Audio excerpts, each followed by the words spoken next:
Salve nação! E a polêmica da CBF do Neymar, hein? Teve acusação gravíssima na seleção brasileira e polêmica com o Neymar discutida por Galvão Casagrande no programa da Band. Achei um absurdo surgir um nome tão rápido que ninguém conhece e totalmente desconhecido. Com outras palavras, eu falei a mesma coisa que você, Então, nós trabalhamos juntos tantos não, anos. só estou deixando e sempre claro. falamos aquilo que pensamos. Eu penso direto e falo a minha coisa direto. Sempre falamos aquilo que pensamos. Tinha que mudar essa coisa. Então, para que os clubes têm que votar? Bora lá então, sem enrolação e direto ao ponto, começar a entender sobre a polêmica que tá rolando na seleção brasileira com o Neymar, com direito à acusação na CBF.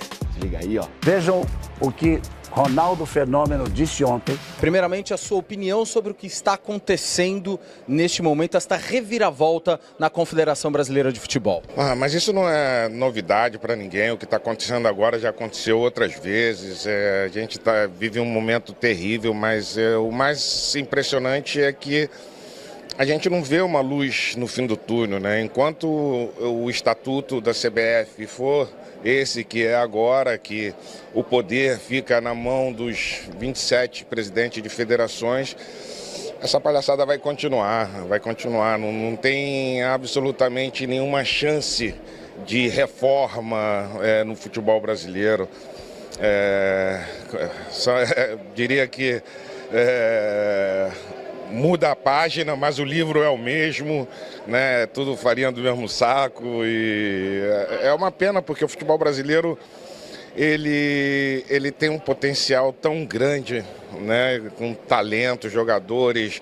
Bastaria só fazer uma reforma importante para que a gente pudesse ter esperança de voltar a vencer títulos novamente e reconectar a seleção brasileira ao torcedor brasileiro.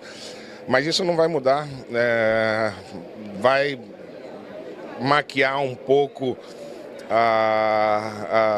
o que está acontecendo, mas daqui a pouco volta a mesma história, volta os escândalos, volta a corrupção e enquanto o poder estiver na mão deles, eles vão ficar entre eles e nada vai mudar.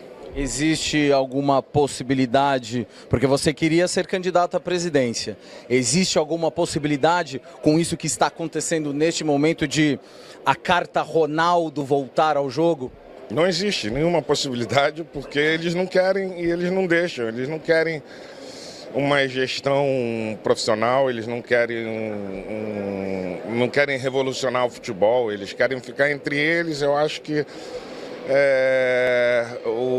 os benefícios próprios falam muito mais alto do que o desenvolvimento do futebol. Então isso daí vai ficar entre eles, de tanto em tanto vai mudar presidente, mas a bagunça vai continuar mesmo. O técnico deve levar o Neymar para a seleção? E gosto de perguntar, você levaria o Neymar para a seleção? Eu digo, nem o técnico tem que levar, nem eu tenho que levar. Ele tem que se levar. Sim.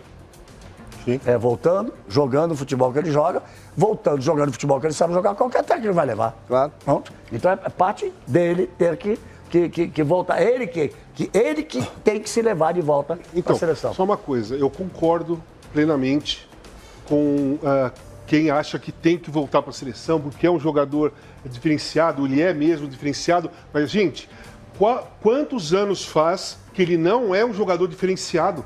O cara ele machucou, ele está mais de um ano sem jogar na sequência. Antes disso, também não estava jogando bem. Que ele desequilibra, é óbvio que ele desequilibra. Que ele é um jogador altamente técnico, isso é inegável. Que ele é o maior craque do futebol brasileiro das últimas décadas, também é indiscutível. Mas ele se empenha para manter isso? Ele treina, ele quer ser isso? Se ele não quer ser isso, não tem como pegar a vaga na seleção brasileira. Esse é o grande desafio dele. Hã? E é o grande desafio do Neymar, de quem vai trabalhar com ele, de fazer ele entender, olha... Não, o grande desafio é ele não querer. sei, mas alguém chegar para ele e conseguir convencê-lo isso. Se o Neymar quiser treinar seriamente, esquecer qualquer outro tipo de coisa, parar de ser influência, esquecer qualquer outro tipo de torneio de fúria, essas coisas todas, e treinar pra caramba, até chegar à Copa do Mundo do ano que vem, mas treinar mesmo, sabe? De verdade, esquecer o pôquer até 6 da manhã, sabe? Essas coisas assim, eu tenho certeza que ele chegaria na Copa e poderia desequilibrar se ele não tivesse nenhuma contusão. Você se lembra, no primeiro programa nosso, o Ronaldo Fenômeno sentado aqui, disse a ele, amigo, um ano antes da Copa do Mundo, só tem 3 coisas para fazer. treinar, comer e dormir. Aí os dois deram risada, aí o Ronaldo falou assim, vamos deixar por 6 meses. Mas 6 meses antes da Copa só se pode fazer 3 coisas. Treinar, comer e dormir. E é mais ou menos assim, não é? Não? Você tem que se aplicar ele inteiro. Galvão, se eu sou ele, eu iria com o Ancelotti, com o time para esses 2 jogos. Eu iria. Para ele sentir de novo que é a seleção, como ele é amado. Aí depende. Eu iria, não. Ok. Depende do que o Ancelotti vai pensar. Se ok, mas eu levaria ele. Eu levaria. Mas aí eu acho que o Falcão tem razão. O Ancelotti quer pensar. sentir o que o Neymar anda pensando. Acho que o Falcão tem razão nisso. Talvez leve, não quer dizer que vai pouco para jogar, mas para ter um papo direto e sentir. Gente, falta pouco tempo. Dia 26, segunda-feira que vem, tem a convocação. Dia 26, segunda-feira que vem. Mas não é para jogar, Galvão. Tá, eu não estou falando para levar ele para jogar. É levar ele convidado. Mas aí você precisa saber se o Ancelotti pensa assim. Não, eu sei, mas eu levaria. Isso o Neymar pensa assim. É isso se aí. ele vai para a seleção, para ficar nessa... conversar com o Ancelotti e não forçar para jogar, não tiver pressão para ele jogar. Eu não acredito que se o Neymar for convocado entre os 23, mesmo em condições ruins, não vai ter uma pressão externa para se colocar o Neymar. O Neymar é o garoto propaganda da seleção brasileira. O Neymar é a visibilidade da seleção brasileira. Continua sendo. Mesmo ele em forma ou não, ele continua sendo. Ele indo para lá, sem estar em forma, sem condições de jogar, vai ter uma pressão até própria dele para jogar. E você vai colocar um cara em campo numa competição, num jogo competitivo de alto nível, que é eliminatórias, contra o Equador e contra o Paraguai, que o bicho vai pegar, que a intensidade é muito alta, você tem que estar em forma para jogar. Meu companheiro de comentário, isso eu vou dizer, posso estar enganado, mas com o Ancelotti não se cria. É isso que eu ia dizer. Vamos conhecer o Ancelotti também nesse aspecto. Pelo que eu conheço, não vai fazer isso. E o Falcão conhece mas muito ele mais. Ele vai trazer o Neymar para ele. Tudo bem, eu concordo com você, mas o Ancelotti vai conhecer ainda como funciona a CBF. Que depois nós vamos conversar. Aí, para fazer como funciona a CBF, para saber como funciona a CBF, nós vamos falar já. A CBF é uma instituição falida moralmente. Ela é falida moralmente, há muito tempo. E atrapalhando o futebol. Destruindo completamente o futebol brasileiro, principalmente de seleção. Não era o momento, a meu ver, de surgir uma pessoa sem experiência nenhuma no futebol, com total desconhecimento, inclusive total desconhecimento e totalmente desconhecido de Confederação Paraguai, Argentina, na FIFA, em todo lugar. Não é uma pessoa reconhecida. Qual será o peso da CBF numa Comebol? Qual será o peso da CBF numa reunião na FIFA para discutir decisões? E será que agora com o novo presidente, com o novo treinador, a camisa da seleção brasileira vai ser respeitada? Se isso vai acontecer, eu não sei. Agora, na Lima Imports, a tua camisa é muito respeitada. E ó, se você comprar 2, você leva 3. E ainda, para quem assiste o nosso canal e colocar o cupom CLUBISTA, tem mais 10% de desconto em todo o site. Se você curtiu, você vai fazer o seguinte, clica no link que tá aqui na descrição desse vídeo, ou então no primeiro comentário fixado e compra logo tua camisa do teu time de coração. Agora, bora voltar pro vídeo? Eu acho que o Sadei será esse representante como era antes e fazer isso. Tudo bem, mas então o cara entra e não vai mandar nada? O cara é o presidente. O presidente tem que ser conhecido, o presidente tem que ser um cara que fez alguma coisa pelo futebol. Nem presidente da Federação de Roraima ele é, porque é o pai dele, ele ia assumir em 27. Então eu acho que nós estamos entrando no mesmo caminho, nós não estamos dando um passo avante nenhum. Para mim, é ainda um freio, é um bloqueio da manifestação dos campeões, uma tentativa de alertar e de abrir os olhos para o futebol evoluir. Eu não vi isso. Foi um bloqueio da evolução, na minha opinião. Um bloqueio na evolução. Ele só será... falar para que eu possa voltar a falar? Ele só será elogiado, dentro do que disse o Ronaldo lá no começo do programa, se mudar esse jeito de votação.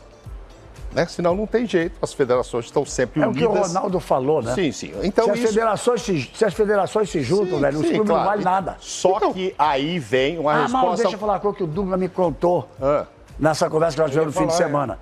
Que ele, com o Kaká, acho que Cafu, estiveram lá no Congresso da FIFA e ele me disse, conversando lá, ficamos sabendo que no Uruguai e na Argentina, o sindicato dos atletas profissionais do Uruguai e da Argentina tem 30% dos votos. Era isso que eu ia falar. Sim. Na escolha dos presidentes. A gente e aqui não tem nada disso. Eu sou um cara que faço minha crítica direta. eu sou independente, eu não tenho contato com ninguém, não tenho fontes, não tenho amigo, ninguém me passa informação, nem nada.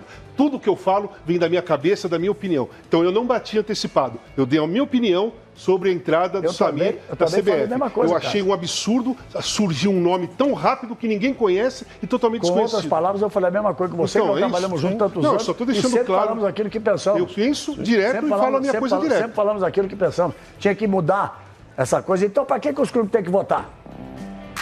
Porque as federações decidem tudo. Tá certo? E aí, nação, que bagunça que é essa CBF, hein? É impressionante que quando a confederação tá bagunçada, ou então o clube, isso reflete pra dentro de campo. Olha a escolha dos técnicos dos caras que é aleatório, por exemplo. Ramon Menezes, um cara novato, que até não classificou o Brasil para as Olimpíadas e continua lá no cargo, Deus sabe lá por quê. Aí contrata o Fernando Diniz como interino, que tem sua filosofia própria, é um cara mais inovador, é diferente de tudo que a gente vê por aí. Não dá certo, demite o Fernando Diniz e não espera o Ancelotti para contratar o Dorival Júnior. Aí do Dorival Júnior sai pro Ancelotti, enfim, nem os caras sabem o que ele quer.